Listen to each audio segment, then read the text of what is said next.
Bismillahirrahmanirrahim. Assalamualaikum warahmatullahi wabarakatuh.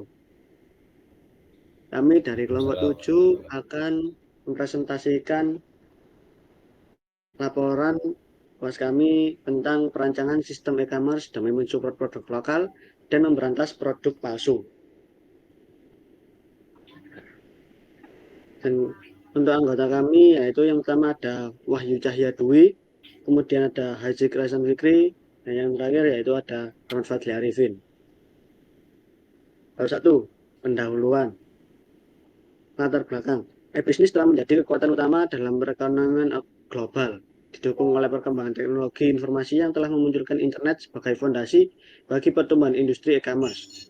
Dari sejarahnya yang bermula sebagai proyek militer hingga menjadi jaringan global untuk transaksi komersial, internet telah memberikan fondasi yang kokoh bagi e-bisnis. Perubahan perilaku konsumen juga turut memainkan peran kunci dalam mendorong pertumbuhan e-commerce, di mana kenyamanan aksesibilitas dan beragamnya pilihan produk telah merangsang konsumen untuk beralih ke pembelian online. Contoh e-commerce terkemuka seperti Amazon, Alibaba, dan eBay mencerminkan variasi model bisnis dan strategi yang memanfaatkan potensi internet untuk memperluas pasar secara global dan menyajikan layanan yang lebih baik kepada pelanggan. Dengan perkembangan regulasi dan teknologi yang terus berkembang, e-bisnis terus menjadi panggung yang dinamis dan inovatif, menjanjikan potensi pertumbuhan yang tak terbatas di masa depan. Di sisi lain, e-bisnis juga memberikan respon terhadap kekhawatiran masyarakat terkait produk KW atau palsu. Dalam menghadapi peningkatannya, kesadaran konsumen akan pentingnya keaslian produk dan kekhawatiran terhadap barang palsu. E-commerce telah mengambil langkah-langkah untuk menanggapi tantangan ini melalui kebijakan yang lebih ketat terkait verifikasi, penjualan, dan keaslian produk, serta peningkatan transparansi dalam proses pembelian. Platform e-commerce berusaha memastikan kepercayaan konsumen. Selain itu, penyedia e-commerce sering menyediakan forum komunitas atau ulasan pelanggan. Kemudian konsumen untuk berbagi pengalaman mereka dan memperoleh informasi yang lebih terperinci. Dengan demikian, upaya ini tidak hanya bertujuan untuk meningkatkan kepercayaan konsumen, tetapi juga untuk mengurangi risiko pembelian produk KW, memperkuat posisi e-commerce sebagai kanal belanja yang aman dan andal bagi konsumen modern. Kemudian yaitu B, tujuan. Tujuan diciptakannya e-commerce ini seperti yang disebutkan di latar belakang adalah yang pertama yaitu untuk memperluas pasar. E-commerce memungkinkan perusahaan untuk mencapai pelanggan di seluruh dunia. Dengan platform online, produk original dapat diakses oleh lebih banyak orang tanpa batasan geografis. Yang kedua yaitu meningkatkan efisiensi. Dengan e-commerce, proses transaksi menjadi lebih cepat dan otomatis. Ini mengurangi biaya operasional dan mempercepat aliran barang dari produsen ke konsumen.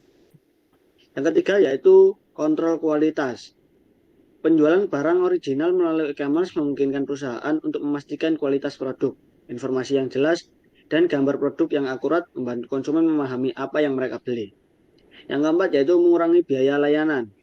E-commerce meminimalkan biaya layanan karena tidak memerlukan toko fisik. Konsumen dapat membeli barang original secara online tanpa harus mengunjungi toko fisik. Yang kelima yaitu meningkatkan loyalitas pelanggan. Dengan memberikan pengalaman berbelanja yang baik dan produk original yang berkualitas, e-commerce dapat membangun loyalitas pelanggan yang kuat. Dan yang terakhir, nomor 6, yaitu mengurangi resiko pemalsuan.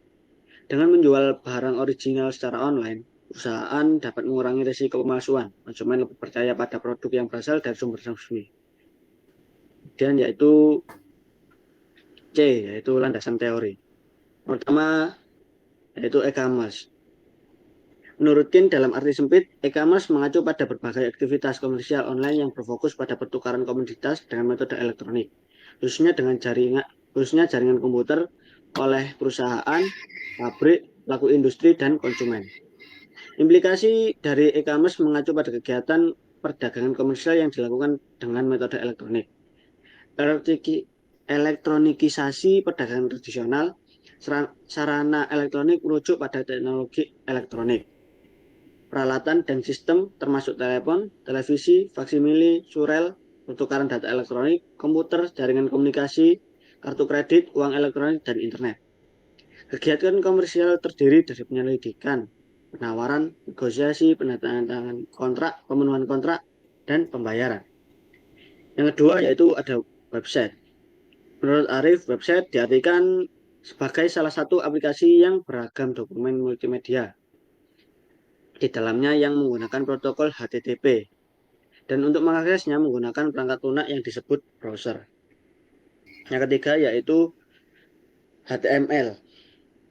Menurut Sharma, menyatakan bahwa HTML adalah kode yang digunakan untuk mengatur tata letak tampilan halaman web dan isinya. Metode yang digunakan dalam penerapan HTML dengan teknologi yang mendefinisikan bahasa isyarat untuk ISO.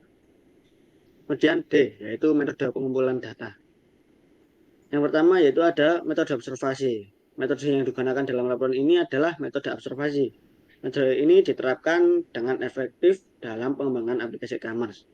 Metode observasi adalah teknik penelitian yang melibatkan pengamatan sistematis terhadap suatu hal yang akan dipelajari. Dengan melakukan pengamatan secara langsung kepada platform e-commerce yang selama ini dilakukan, penulis dapat mengidentifikasi kebutuhan khusus, preferensi pengguna, dan tantangan yang mungkin terjadi. Observasi secara langsung memungkinkan penulis dapat mengumpulkan data yang relevan dan akurat, termasuk skala proses yang ada dalam e-commerce. B, yaitu menggunakan metode analisis dokumen. Metode ini dapat diterapkan dengan melibatkan pengumpulan data dari dokumen tertulis seperti laporan penjualan, catatan transaksi, dan kebijakan perusahaan. Dengan melakukan metode ini dapat menganalisis dokumen yang relevan dan juga dapat memahami tren penjualan sehingga penulis bisa mendapatkan data historis dan informasi tentang proses bisnis. Yang ketiga, C, yaitu wawancara. Metode ini melibatkan interaksi langsung antara peneliti dan responden. Pertanyaan diajukan untuk mengumpulkan informasi terkait penjualan barang original. Dengan metode ini, penelitian bertanya kepada pemilik toko, pelanggan, atau staf terkait proses penjualan, preferensi konsumen, dan tantangan yang dihadapi. Metode ini justru akan dapat menghasilkan wawasan dan data sumber yang sangat relevan. Selanjutnya ada analisis masalah. Pertama itu ada keaslian produk. Itu salah satu masalah utama dalam e-commerce adalah keaslian produk karena transaksi dilakukan secara online. Konsumen harus dapat mempercayai bahwa barang yang mereka beli adalah asli dan bukan tiruan. Pemalsuan produk dapat merugikan konsumen dan merusak reputasi merek. Kualitas produk e-commerce harus memastikan bahwa produk yang dijual adalah berkualitas tinggi. Konsumen harus mendapatkan produk original yang sesuai dengan deskripsi dan gambar yang ditampilkan di platform e-commerce. Jika kualitas produk tidak memenuhi harapan, ini dapat mengurangi kepercayaan konsumen dan menghambat pertumbuhan bisnis. Ketika ada transparansi informasi, e-commerce perlu memberikan informasi yang jelas tentang produk termasuk asal-usul bahan dan spesifikasi. Konsumen harus dapat memahami dengan baik apa yang mereka beli. Ketidaktransparan dalam informasi dapat menimbulkan ketidakpuasan dan ketidakpercayaan. Selanjutnya ada pengiriman dan retur. Masalah terkait pengiriman dan retur juga relevan. E-commerce harus memiliki sistem pengiriman yang efisien dan dapat diandalkan. Selain itu, proses retur harus mudah dan transparan bagi konsumen. Jika pengiriman terlambat atau retur sulit, ini dapat mempengaruhi pengalaman konsumen. Kelima ada keamanan transaksi. Keamanan dalam transaksi online sangat penting. E-commerce harus melindungi data pribadi dan informasi pembayaran konsumen. Keamanan yang buruk dapat menyebabkan kehilangan kepercayaan dan bahkan penipuan. Persaingan dan harga. E-commerce menghadapi persaingan yang ketat. Harga produk original harus kompetitif agar tetap menarik bagi konsumen. Namun, penurunan harga yang berlebihan dapat merusak margin keuntungan dan kualitas produk. Selanjutnya ada analisa sistem. Pertama yaitu kebutuhan pengguna. Konsumen dapat melakukan proses login. Konsumen dapat melihat dan memilih barang apa yang ingin dibeli. Konsumen dapat memilih jasa pengiriman yang digunakan. Konsumen dapat memilih metode pembayaran. Konsumen dapat memberi feedback. Konsumen dapat menghubungi penjual untuk memastikan stok barang. Itu ada kebutuhan penjual. Penjual dapat mengupdate atau menghapus barang yang ada di tokonya. Penjual dapat menghubungi konsumen jika ada kendala dalam proses pengiriman. Yang ketiga, penjual dapat melakukan rekapitulasi laporan keuangan dalam rentang bulan. Kesimpulan yang dapat diambil adalah bahwa dengan adanya sistem informasi berbasis web e-commerce, pelanggan dan pemilik toko dapat menikmati kemudahan yang signifikan. Pelanggan dapat memesan dan melihat produk kapan saja dalam waktu 24 jam tanpa harus datang ke toko fisik, memberikan fleksibilitas dan kenyamanan yang lebih besar. Pemilik toko juga dapat memberikan layanan yang lebih maksimal kepada pelanggan, meningkatkan kepuasan dan loyalitas pelanggan. Selain itu, e-commerce membuat penyampaian informasi menjadi lebih efisien karena menghilangkan kebutuhan akan pemberitahuan secara lisan atau brosur edaran yang memakan waktu dan biaya. Informasi produk dapat diperbarui secara real time, memastikan pelanggan selalu mendapatkan informasi terbaru. E-commerce juga memungkinkan pemilik toko untuk menjangkau pasar yang lebih luas tanpa batasan geografis. Dengan adanya web e-commerce ini diharapkan transaksi jual beli antara pelanggan dan pemilik toko menjadi lebih mudah dan efisien. Proses pembayaran dan pengiriman juga dapat dilakukan dengan lebih cepat dan aman. Selain itu, e-commerce juga mendukung penjualan barang-barang asli atau lokal, mempromosikan produk-produk unggulan dari berbagai daerah, dan memperluas pasar bagi produsen lokal. Secara keseluruhan, e-commerce tidak hanya meningkatkan efisiensi operasional dan mengurangi biaya, tapi juga membuka peluang baru bagi pemilik toko untuk memasarkan barang-barang asli dan meningkatkan daya saing di pasar global. Oke, sekian presentasi dari kelompok kami dari laporan UAS kami. Bila ada salah, mohon maaf. Assalamualaikum warahmatullahi wabarakatuh. Assalamualaikum warahmatullahi wabarakatuh. Saya Wahyu Cahya Dwi M dengan NIM 090406220078. Kali ini saya akan mempresentasikan hasil prototype dari e-commerce yang kami buat dari kelompok kami. Kami menggunakan bahasa HTML sebagai berikut.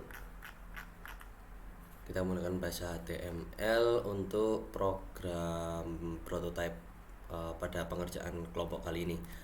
Dan ini dia hasilnya. Jadi yang pertama ini ada menu home yang dimana di sini melihatkan produk-produk yang lagi hangat-hangatnya untuk ditampilkan di halaman utama.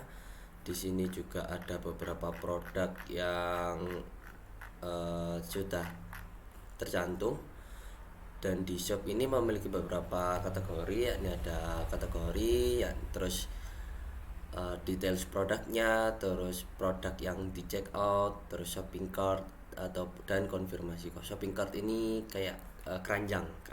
Nah, untuk shop kategori ini memiliki beberapa, ada untuk buah-buahan, daging, sayur, untuk memasak, dan seperti ini untuk tampilannya ini. Dan juga ada kayak dari brand mana. Nah, setelah itu ada produk detail. Nah, produk detail ini langsung menjuru bagaimana produk ini mendapatkan rating dari yang ada di toko e-commerce ini. Juga ada beberapa